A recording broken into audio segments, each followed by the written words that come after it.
Welcome to another edition of the Blue and Gold Gridiron Show, where this week I'm really excited. We always have a ton of football coaches on. This week we're going to talk the mental side of athletics, and I'm really excited about this because we have two incredibly intelligent individuals on our show tonight.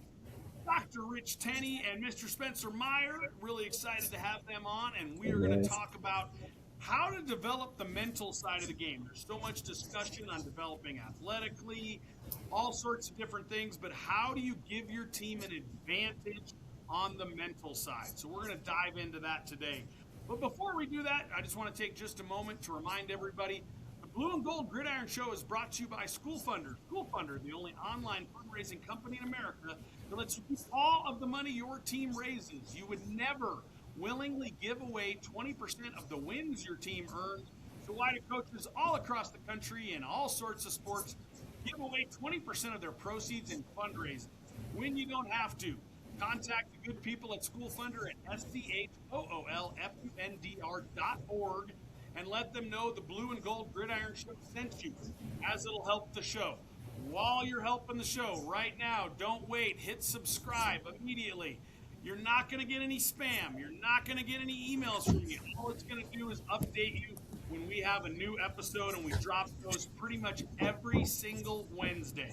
So make sure you hit subscribe right now, as that'll help the show. If you got some comments or questions, I have access to these gentlemen, so I can also get going with that, and I will make sure they get your question and all those type of things as well.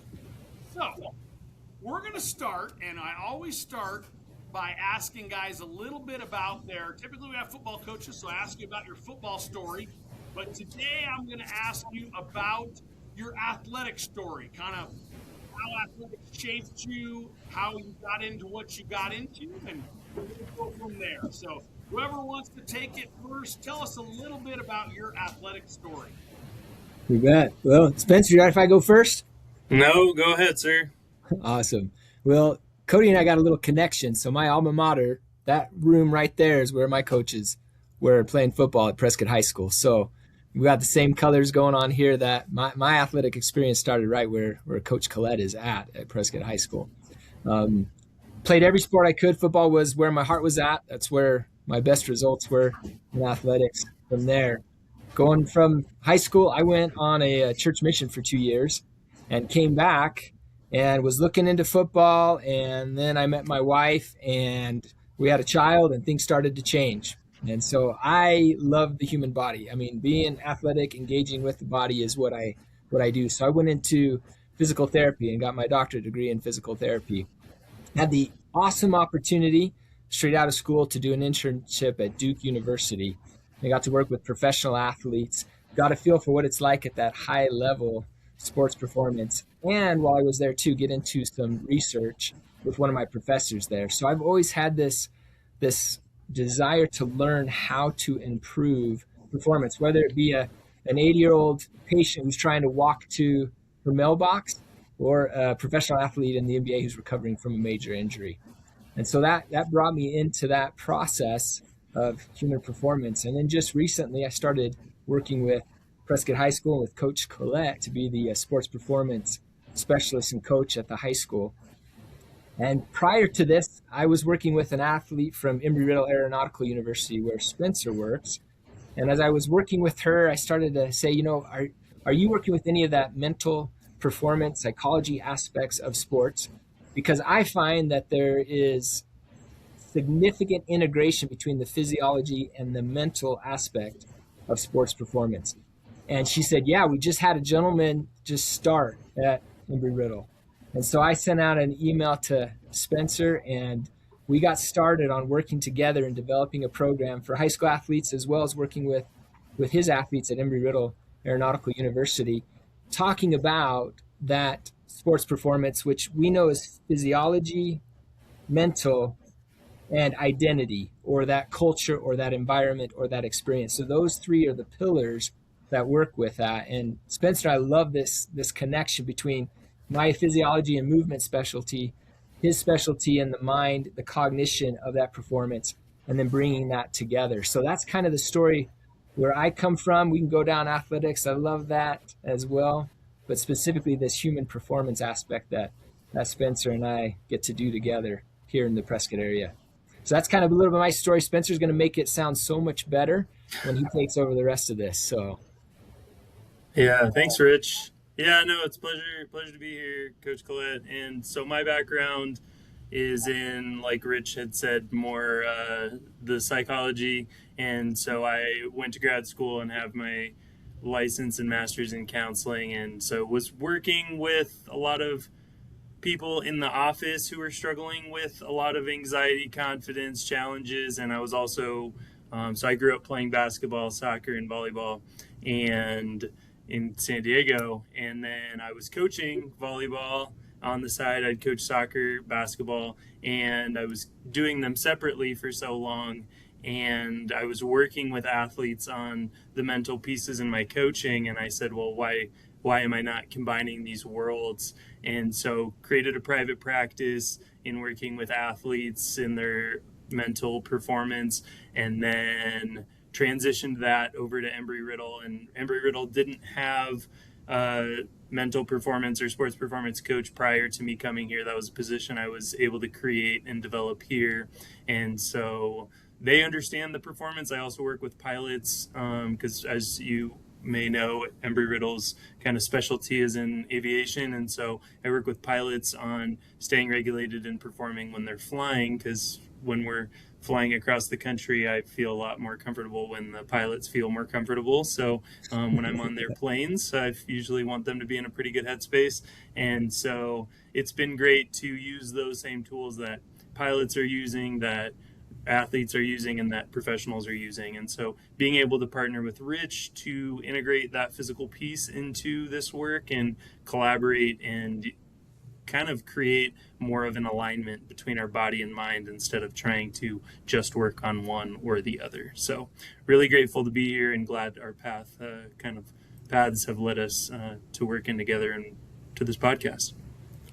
Well, one of the things I was really excited about having you guys on is because I felt like in our program we started and we had a good environment. Kids had a good experience, and I felt like we've always done that pretty well.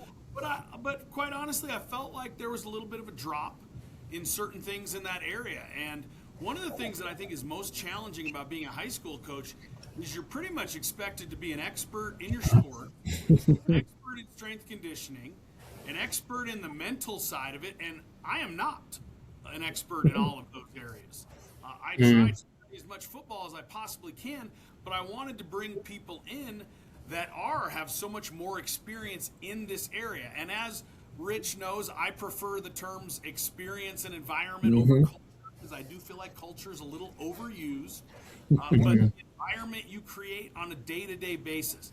I've heard Kurt Signetti, the Indiana coach, he talks about this, and I'm going to phrase this in a different way a little bit, but he always talks about each play has a life of its own.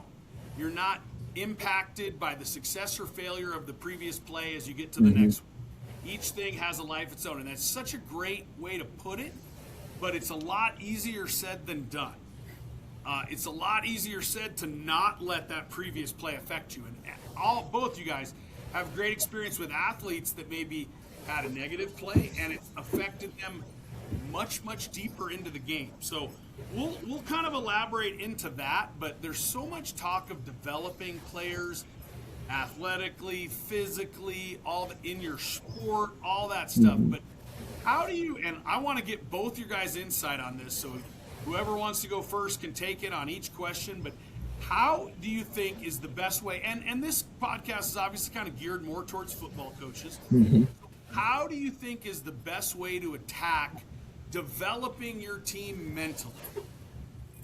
Yeah, well, I started first, so Spencer, you all right going first, then I'll tag off of this one? Yeah, that sounds great.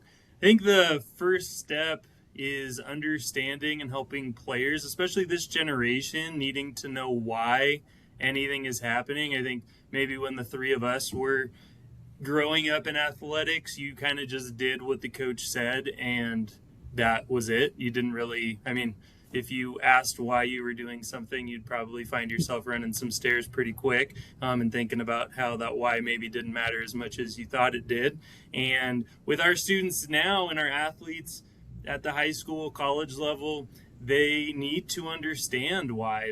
There's just a lot more meaning in understanding and aligning what I'm doing with where I'm going. And so I think the first step is helping them understand our nervous system and physiological arousal. And when I say that, I mean being able to understand that I can get to a place where I'm overwhelmed and too stressed to be able to thrive or achieve my highest potential. And there's this cool like bell curve with stress where I kind of want to be in the middle to be able to find this flow state and be able to evolve with this play like you're referring to. And when I'm in a place where I feel dysregulated or super overwhelmed or kind of seeing red, if you will, I'm not going to be able to execute the play. I might even not even remember what the play call was, and I might just be running routes that aren't on the play call, or I'm looking at the sideline trying not to look stupid.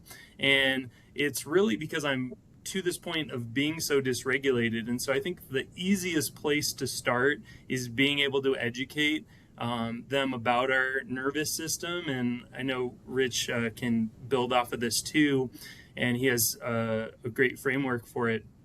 Being able to understand how my nervous system gets dysregulated is a really foundational piece to help them understand the why. And then from there, we can add in tools to help players to be more regulated in their body. But first, we need to understand that we need to create space to be able to be regulated instead of just trying to push harder. Because I think so often, especially in football, it's like, just keep trying harder and do the thing harder, and do more. And maybe for some reps that does make sense.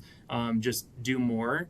But sometimes we're doing more in a way when we're not in a very good, positive, productive space. And so we need to get ourselves back to some level of regulation and arousal that we can perform more intentionally and meaningfully instead of, just flooding ourselves. I think of kind of what was the movie with Adam Sandler and the football? Happy Gilmore? No. Waterboy. Yeah, when he would right. kind of, somebody would have to trigger him to kind of get into this productive space where he would, somebody would threaten his mother or something, and then he would kind of take somebody out. He thought of the bullies, and that triggered him. That's right. Motivated him to go perform. And so he understood what he needed to by the end of that season to kind of be performing. And for some people, it's different, but being able to understand when I'm too dysregulated, that I need to kind of come back to center. So I think helping them understand their nervous system and then building regulation tools on top of that. Rich, what do you think about that? No, I think that's great. In fact, it makes me think of, we had the opportunity to work with the flag football team this last 2 years, and they had girls flag football team. And one thing, I brought this why into them with this nervous system, trying to do it in a way that they could grasp it. And so it came out lock in or hang loose. So locking in is what we call that sympathetic tone. Sometimes we use the analogy of that's the battle mode. I mean, we are going into battle. We're in the trenches right now. We're getting ready to snap the ball. And then that hang loose was to back off, reset, so that we could lock in again. And that could be the second mode. You could say it's the command mode. So helping the athletes say, okay, your brain has a command mode and it has a battle mode. And often we get stuck in that battle mode and we can't get to that command mode, that resetting. I mean, at the huddle, anytime you're, whether it be a hurry offense or not, when they look down at their armband to see what play, they want to be in a command mode, like, okay, I'm regulated and I'm ready to go.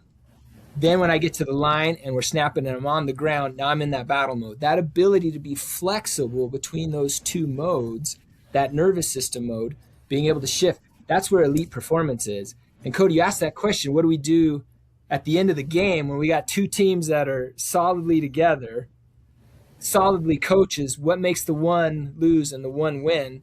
What Spencer and I think we're working on is really what makes that key. It's those athletes who can regulate and execute in that moment, not just for themselves. Spencer and I, this has been one of my favorite conversations with him, is not only that, mental performance for ourselves, but actually effective mental offense against our opponent.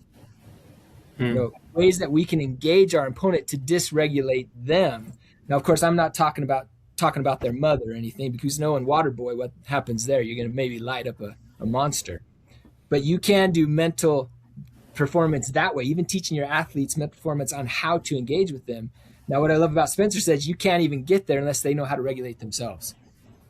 But if you can get to that point, those two shifts, and if they know that, hey, we're going battle mode, hey, we need to get in command mode so that when you send out a play, they're regulated. Now they're ready. Now they can lock in for that next play. Mm-hmm. I absolutely love that. And one of the things I've enjoyed working about you is have a way to simplify it for us dopey football coaches. Battle mode and command mode is something that I can understand. Battle mode's during the play, command mode is in between the play. So I really like that. I loved, Spencer, how you talked about regulating yourself. Let me ask you to kind of elaborate on that question. What are maybe some quick things? I mean, I know in the past we've told kids to make sure they get some good belly breathing, things like that. But what are quick ways in combat or in battle that you can regulate yourself? Yeah, great question. First, if we could bring it back just a little bit. So Spencer said it perfectly. There, as I was a physical therapist, and the more that I was working in my profession, the more I realized I was a psychologist. And then I'm looking at our psychology friends working, and they're getting more into doing body work, breathing, sensation. I'm like, and now they're becoming more physical therapists. So this connection is important. Mental performance is mental and it is physical. And physical performance is mental and physical. So you have the physiological tools and techniques you can use from the body to the mind, and then you have that mind to the body. And when you can get those all together, that's where you can make that difference. And so I definitely have some things that we can talk about today. I don't know, Spencer, do you want to start with the mind, and then I possibly could talk about how we can add in with respiration and other things like that? Yeah, I think one of the easiest places to start, because in order to kind of get ourselves regulated, naturally about twice the amount of geographical area in our brain is focused on what's going to go wrong. And evolutionarily, that makes sense. The people who were looking at what's going well probably didn't see the person coming up behind them with the brick, or somebody taking them out.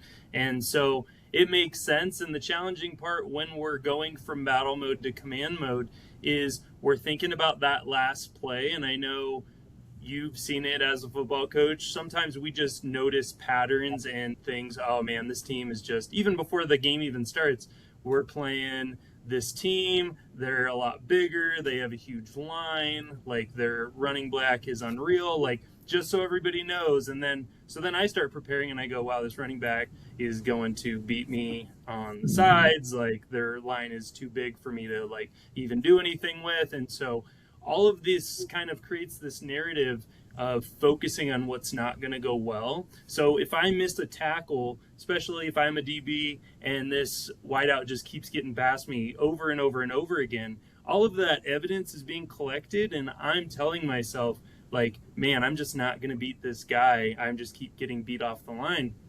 And so in order to reset ourselves, being able to practice acceptance and accepting the last play, so I don't have to keep thinking about or solving the last play.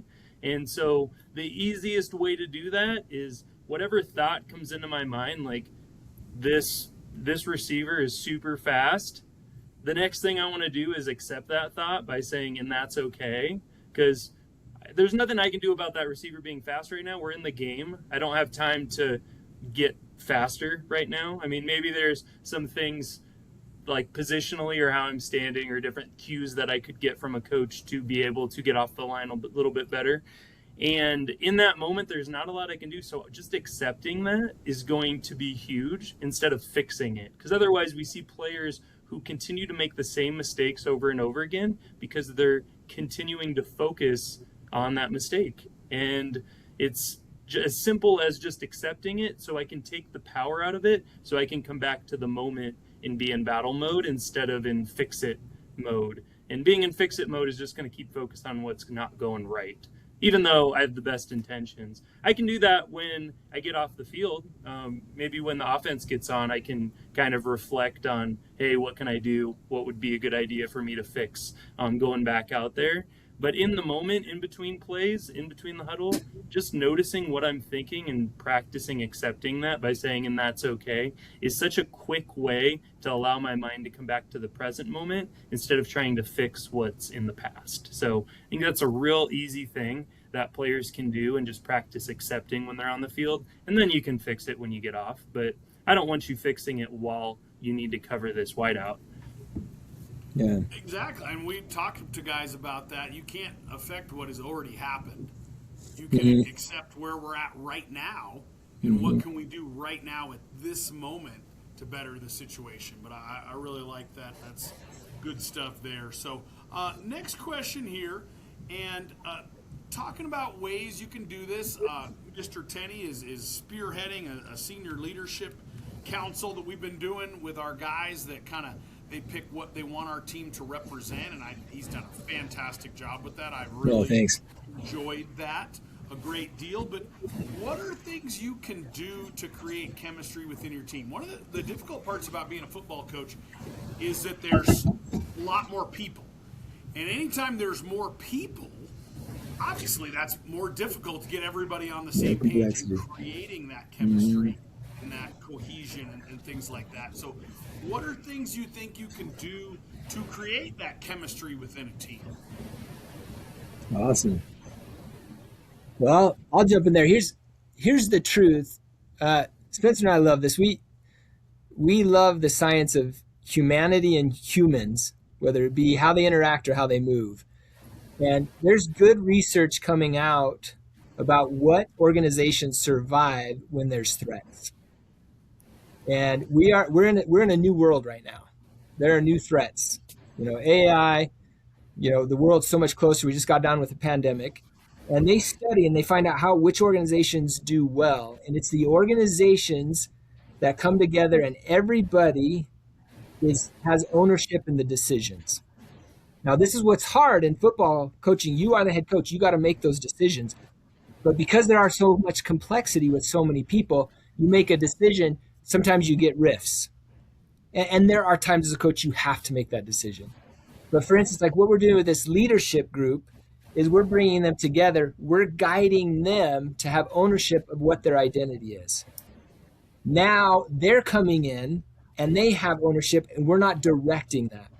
So there's an organization called Pro Social, and it's based on economics of watching organizations come together. So when we've done this together and had these athletes decide and discover what their identity is, now they own that identity and they're coming together to create that identity, and we're guiding them in that process. So you can see when we do it from that direction, then it lasts longer. Now, yes, you can do quick and easy and come down and say, hey, these are our core values. This is what we live by. You guys live up to it. Quick and easy, but there is a greater risk for fracturing within the team. Now, if you take the time like we're doing now, they develop it, they own it, it becomes their identity, and now we support that and keep them there. And then what happens is accountability comes on its own. They know when they're going against who they are. We can ask those questions. Where are you? What's going on? And then that's where you get better at bringing that environment to where you can help train those athletes up, because there's less of that resistance of force and more of that experience of ownership. And now you've got a team that's on the field as one. And you know how that is. When a team is on the field as one, that there are less individuals and more unity, even though you need those individuals. Like Spencer and I have talked about, there are parts that are within the body of that team. But when they know what that body is, then the individuals start to come up and develop and add to the performance of that team. Mm-hmm. Yeah, and I think to complement that with the environment is when there is struggle within those units within the team, helping those players understand what I need when I'm struggling and what I don't need, and then being able to share that with other people in my unit. So, for example, for the defensive line, like if those guys are spending, again, so much time together, for them to be able to reflect when I'm struggling, not just in football, but in life, maybe especially in football, what do I need when I'm struggling? Because some guys, they want to just be slapped on the butt and go, hey, we got the next one and let's go. And then other guys are like, they want to have some technical feedback of like, hey man, you're in this position, this guy's beating you here, and they need some more technical information. Some guys want to be told directly and maybe sternly something a little bit more brutal and a little bit more direct, and some people just want to be told, hey, don't worry about it. But it's not one size fits all, and I think that's the challenge, especially with this generation, is they don't know what they need when they're struggling. So creating space to go, hey, what's one thing when you've had a really good game and it's been a tough time? What's something that's helped? And then what's something that doesn't help? And just being able to communicate that within your unit, because if you have that defensive line be able to know what each other needs, the guy to my left and the guy to my right, if he's having a hard time, I got to know what to tell him, because if slapping him on the back and saying you've got it is something that makes his performance worse, why am I doing that as his teammate? Doesn't make sense. So being able to explore that within ourselves and then communicate, I think at least within the units, it would be ideal within the whole football team. But again, if we have the guys who are close to us in proximity on the field, or if you have a DB on the line and that's the same line that one of your teammates is near on the line, that off the field that you could give him something, like, we just need to figure out what we need for ourselves and how to ask for that, because so much of a relationship and conflict has to do with understanding how to support each other. And if we give ourselves and our team those tools, we're going to be able to overcome adversity a lot easier, instead of getting frustrated with the guy next to me even more for being like, stop telling me it's okay, because it's not okay. And it's like, dude, I was just trying to help. Like, I don't know why you're getting at me like that. So let's give them the language and communication to be able to come together when we're struggling, instead of become further apart. And I think that's interesting, and I've talked to guys a little bit, because something that I've observed, I think people automatically assume if a team is successful on the field, that maybe they have great chemistry. And I personally have seen teams that they had a lot of talent. We won a lot of games. They won a lot of games. The chemistry, and I've also seen teams where we weren't as good on the field, but there was really a chemistry and a way to support each other and things like that was really good on that. But I think sometimes people mistake. I think I'm always looking for the John Wooden definition of success, which is being the best you're capable of becoming. I think different teams have different ceilings. It's one of the things that we're going to talk about in the next question. I'm really excited to get your guys' answers. I think sometimes when guys end up with a lot of talent, they automatically think, I don't need any help doing these things, because we're already doing it because we're winning X number of games or what have you. And I personally have observed it both ways. I've seen teams who were very successful and had great chemistry, great environment within the team, and I've seen it the other way. So I just think that's something that is, like you said, is not one size fits all, and it doesn't automatically mean because you're successful in the scoreboard, everything's going great, and because everything's going poorly. There is a little bit of a balance there, in my opinion. But, yeah, Cody, question on this, Cody. For you, when you had those teams that were awesome, but the chemistry was horrible, what was your experience as a coach? It was not nearly as good. Yeah. No, not nearly. Yeah, you get done with the season, and you're almost like, I'm glad that season's over. Yeah, we went 10-0, but man, I'm sick of the drama. I'm sick of what's going on. Do I want to do this again? And then you have those teams that didn't do well, but the chemistry was awesome, and you knew they were playing at the best that they could play. And you think, had I got that other team that was elevated playing this way, that's what we're talking about. That's exactly what we're talking about. And that's getting to your ceiling in every area, like you're talking about, both physically, mentally, yes, all the other stuff is getting to that area. Because I've thought about that before, and I'll be honest, at Prescott I felt like for the most part really been pretty decent in this area. Definitely room for improvement, tons of that. But getting to the ceiling is the important thing. One of my favorite teams was, we lost our first 3 games. We got the doors blown out. It was the 2020 COVID season. Then we won out, got in the playoffs, and played a team that was a lot better than us to beat us. But that was one of my favorite teams because I thought we reached our ceiling in so many areas. Next question. I've asked this so much to so many coaches, and I've asked this to guys that have won 200 games and been successful. I've asked coaches in other sports too. In the high school level, I really feel like there's sometimes, regardless of who's coaching who, the outcome is pretty much determined by the talent level. But in looking at our team, and I have this up on our board in our office here, because the last 5 years, 3 of those years we made the state quarterfinals, had really, really good teams. In those 3 seasons, we were 8-2 in one-score games. Lapped around 2, 4, and 6 teams. Those 3 teams were 27-9. The 2, 4, and 6 teams, obviously that combines to 8 and 12, were 0-5 in one-score games. So what can you do mentally to give your team an advantage in those games where the games are won in the margins or in a close situation? Yeah. What do you think, Rich? Do you want to start or do you want me to start? Well, I think we had this conversation, Cody, I think a year ago at the tennis courts when we were talking about it. And I wanted to break it down a little bit more. Let's talk about, was your team ahead and lost, or were they behind and lost? You break it down, and I think that's where that regulation comes into, is where were those athletes at in between that command and battle mode? I mean, really, when it comes down to the margins, really that margin, I believe, is that nervous system. Like we talked about, you said we do these things. What are some tools that we do? We talk about them being in the moment. The brain, what can I fix? I'm not in the moment. I'm thinking about this 6'6" wide receiver, and I'm a 5'10" DB, and I'm focused on that. And it's okay, so that I can be okay to lock in and play against him. Now, in those margins, when things get tight, it's a lot harder to regulate that nervous system. And I think it's the team that's able to do that. And the tools that we talk about doing that, practicing. Like, you can say, okay, what I want you to do is say, that's okay if you have that thought. It's not just that thought, it's repetitions of doing that. That's what Spencer and I work with, is that there are some intentional training.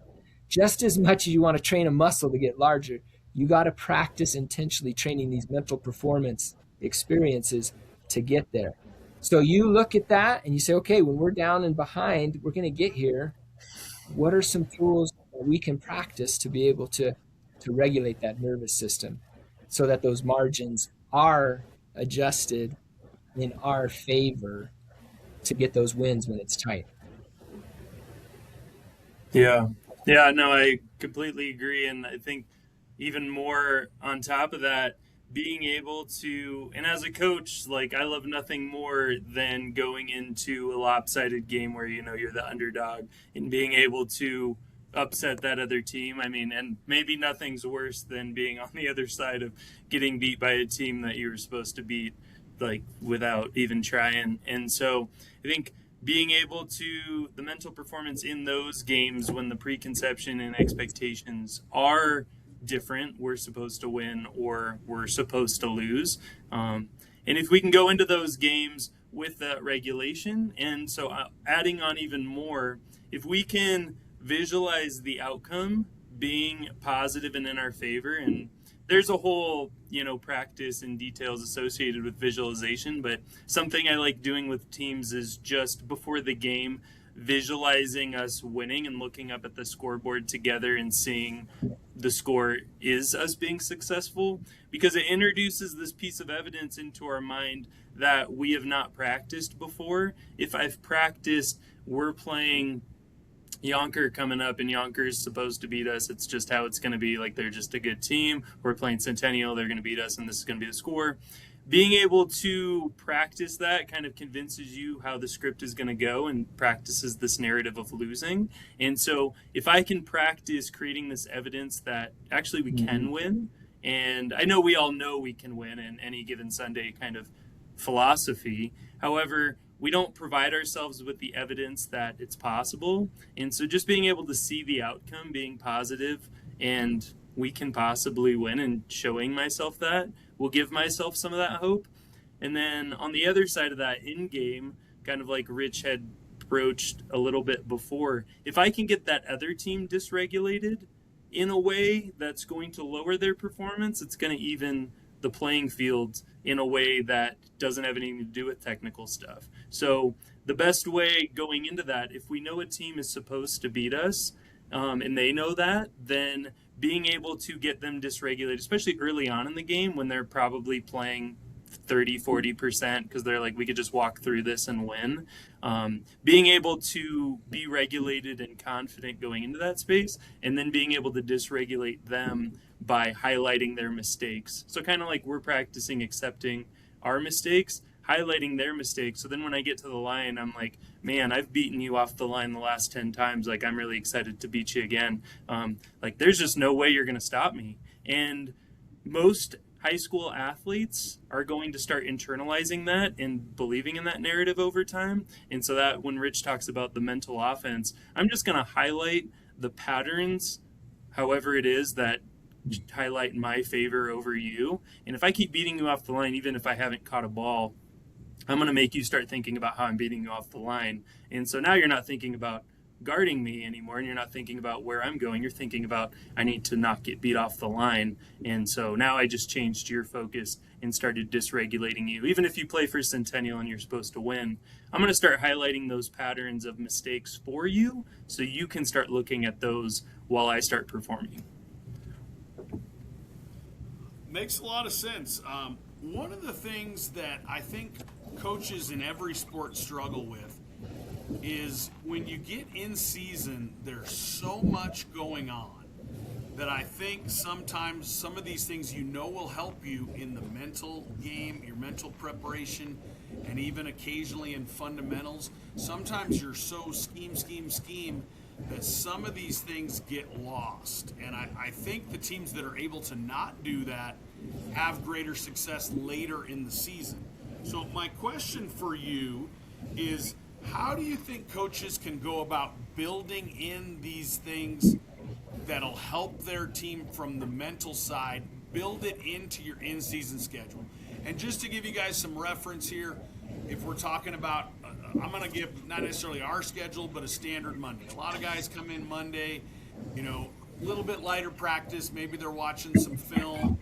Maybe they get a quick lift in, something like that, 90 minutes, 2 hours maybe. Tuesday is usually football coaches the heavier day of the week, I would say. You're usually in more pads, things like that. Wednesday is typically, and not all teams, some teams do no sweat Wednesday. And then Thursday they ramp it up because there's some data that says that you want to ramp it down 48 hours and then pick it up 24 hours before. I know Chip Kelly did some of that at Oregon years back, but most teams, I would say Wednesday is similar. It's a pretty geared up practice, and usually teams kind of crank it down pretty good on Thursday in what people call a walkthrough. I prefer to call it a run-through practice. But how do you build in these things mentally that can help your team during the season? It's all you, Spencer. I'll follow up on this one. Okay. Yeah, and it's a great question, Cody. And I think often I wonder, how are you getting better at anything physically? Kind of like, how are you allocating those times? We have all of that technical kind of scheduling that you just talked about. And so some of it is, how do we just create that consistency? I think some of it is outside time, like even just 5 minutes, and something that we've practiced and kind of created, especially over in time working with athletes to create that consistency and more intentional reps, is to have them write down what their focus is going to be for the day. Because especially in football, there's all these coaches, everybody's telling you something. Like, yeah, you have your designated kind of coach over your kind of unit or position. However, the DC is telling you something else. The head coach sees something else when he walks by. And by the time you're done as a player, you've just got 5 pieces of feedback. And it's like, man, how am I supposed to focus on? Maybe some of them are in line with each other, but not always. It's like, hey, dude, I need you to focus on this. I need you to focus on that. This is what I saw in your last game. This other coach saw this other thing. And so being able to have the athlete write down something so specific and simple that that's the one thing they know they're going to focus on. It could be mental. It could be physical. It could be nutritional. It could be spiritual. It doesn't have to be any particular thing, but it gives the athlete ownership, like Rich was talking about, over what they're doing in that practice. And it also gives them one specific thing that is going to kind of be their thing. And they can also ask coaches and say, hey, coach, I was really struggling on Saturday. I don't know what to start on Monday, Tuesday to focus on. Could you help me? And so by identifying what that focus is and helping them make it achievable, measurable, and challenging, it's going to help them to get better more regularly. And then in practice, being able to use that language and integrate it into the run through to be able to say, all right, everybody, we're going to stop here and we're going to take our breath and we're all going to do it together. And a lot of these things is just integrating that language into practice, because it's not another thing you need to do. It's how you're doing the things that you are doing. And so being able to integrate that into practice, I think, is pretty seamless. But a lot of the coaches I work with are like, Spencer, I don't have another 2 hours this week. The guys are already working really hard. And I was like, I don't need 2 hours. I just need the hours you're already doing, and maybe use this word instead of this word, maybe prompt them to do this exercise at this time.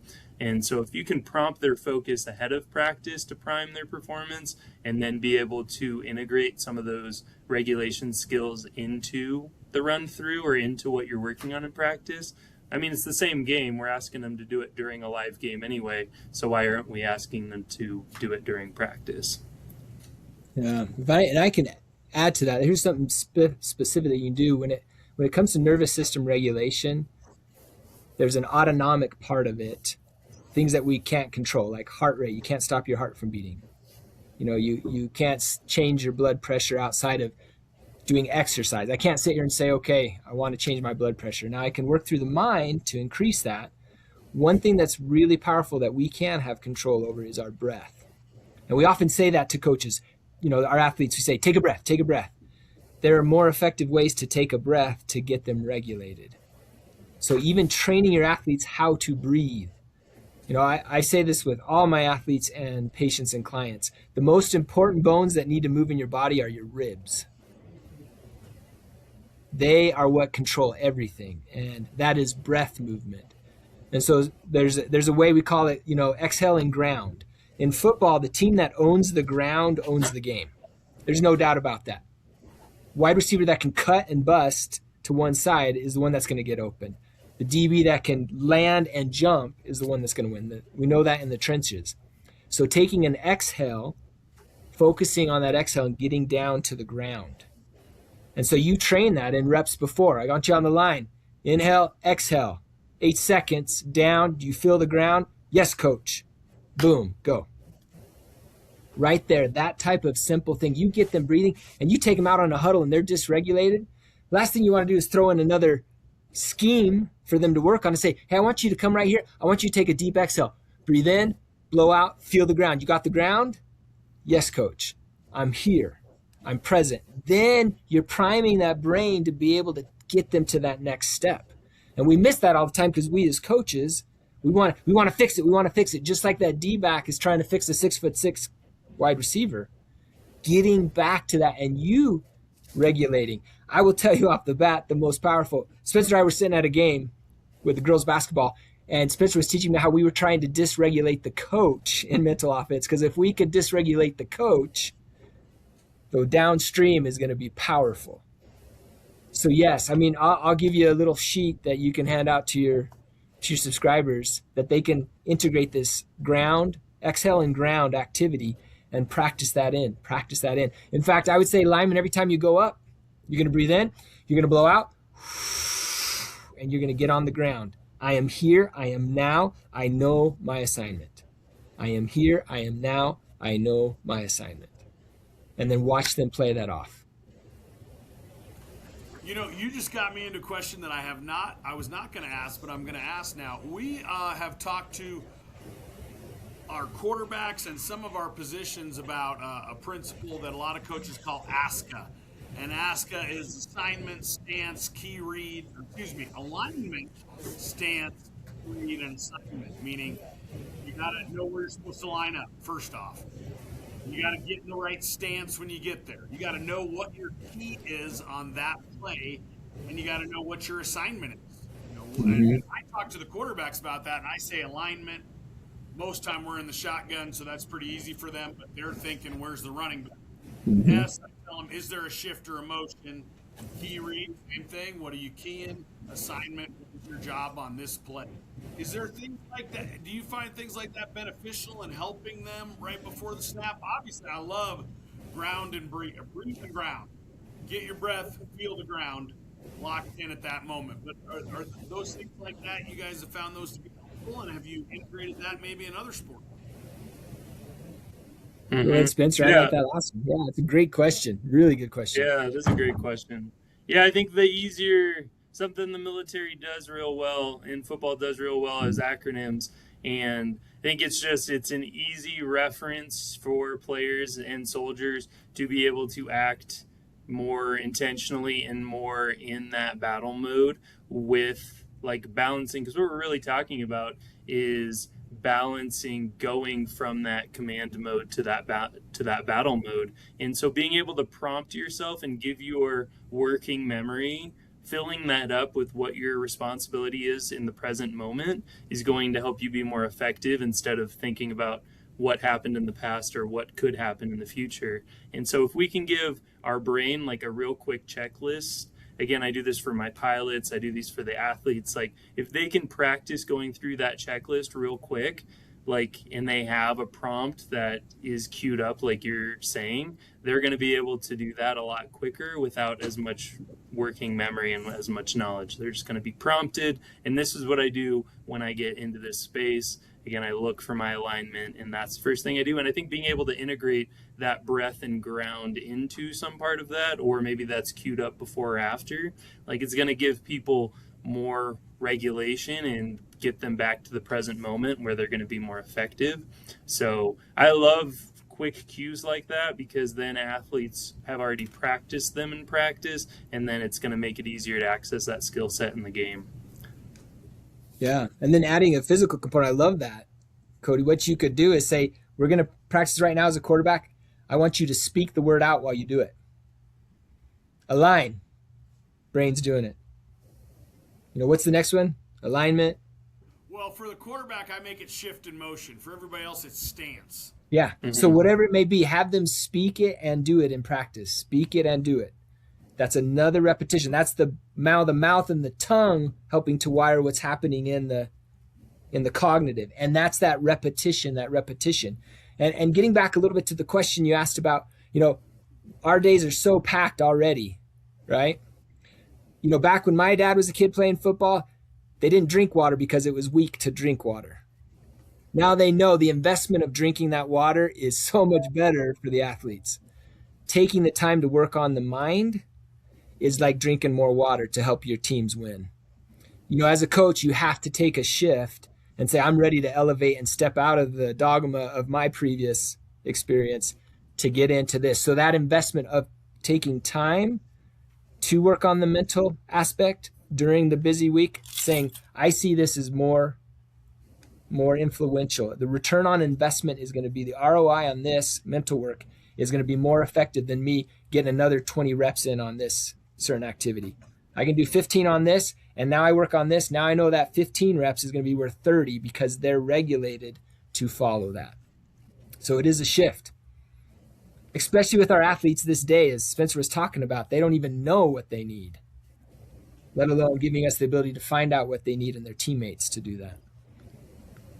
Well, guys, I could sit and talk here forever, but I just have one more question that I think coaches talk about, and there's some coaches that do this well, but I was hoping, and there's some that just verbalizing stuff is different, is modeling it okay, but teaching leadership, and you're being really intentional with our leadership council, and I really appreciate it, and I think it's going to pay great dividends for us. But what do you think are the best ways to, this is a really broad question, so you don't have to get too into the weeds here, but what do you think are the best ways to teach leadership to a team, and how can you teach leadership to a team? Because I think just saying it is one thing, but being able to put it into practice is another. And I think early in my career, I saw some coaches that were good at this, saw some that weren't, and I've definitely seen both. And myself, I'm not sure that I've grown as much as I would have liked in this area. But what are ways you can teach leadership to your team? Rich, you want to start, or you would like me to start? That'd be all right if you go, and I'll wrap it up because I want to say something about Cody. I'm gonna glaze him, as the kids say, a little bit. Yeah, he loves it. Look at, he's already loving this. Yeah, I think Cody wants me to go second. Yeah, I think the biggest thing in working with leaders in any sport, I mean, like you said, it's a very large topic. One of the best books that I've ever read is called Captain's Class, and he kind of looks over what leadership looks like in the context of captains, and he studied the best teams across every sport in the world, and he thought he was going to find something about coaches. He thought he was going to find something about their systems or how they were doing it, but the most consistent piece they found was these leadership qualities of the captains. And I think when we think about captains and leadership, we think about you got to be really talented and good, or you need to have this thing, this je ne sais quoi, this thing that people can't identify. And I think the biggest place to start with them is being able to start with their relationships with the other players, because if they don't have that vulnerability and connection with players, it doesn't matter how influential or intelligent you are, you're not going to be able to get other students and other players on your team to do or buy into what you're doing. And whether it's setters in volleyball, quarterbacks in football, point guards in basketball, like whomever is running kind of the show, if we don't trust that person as a human being, it doesn't matter how great they are or how great they can throw the ball, because we've seen, like, and might have happened on your team, where sometimes quarterbacks just throw to the people they like, and I mean, they're even if it's not their first read, they're like, well, I know Jim's on the out over here, so I'm gonna like not spend as much time looking at all the reads because I'm gonna wait because I really want to throw the ball to Jim. And so if we can help leaders to build their relationships, and I think that just starts with spending a couple minutes with them. And I tell athletes all the time, just shoot them a text and be like, hey man, just went to Dutch. I thought of you because they have this drink. Or like, I was watching the Tigers play this last weekend, and I know you're a real big Tigers fan. It was a rough game.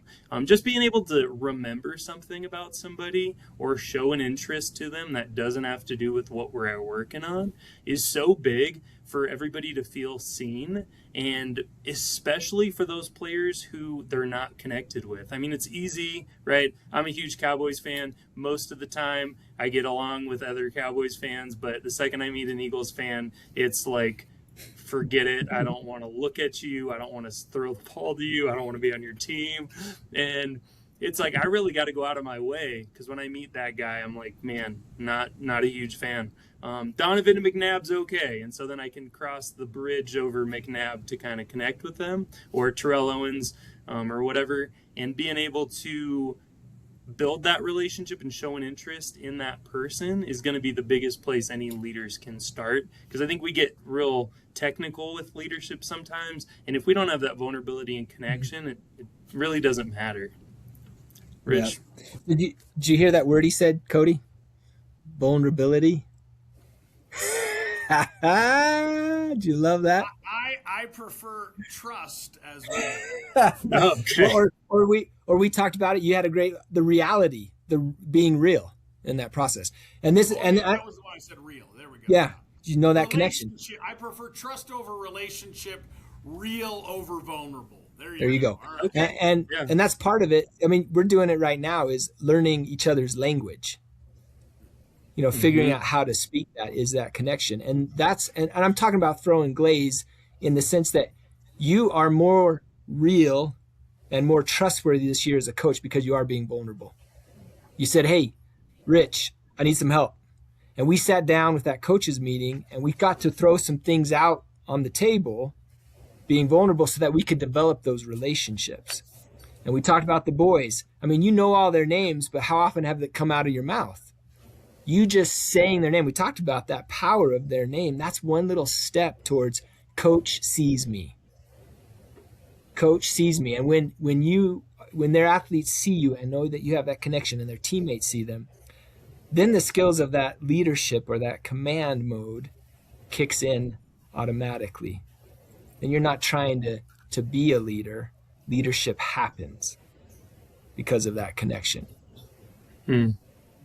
And you're a great coach. It's there. It's just that connection.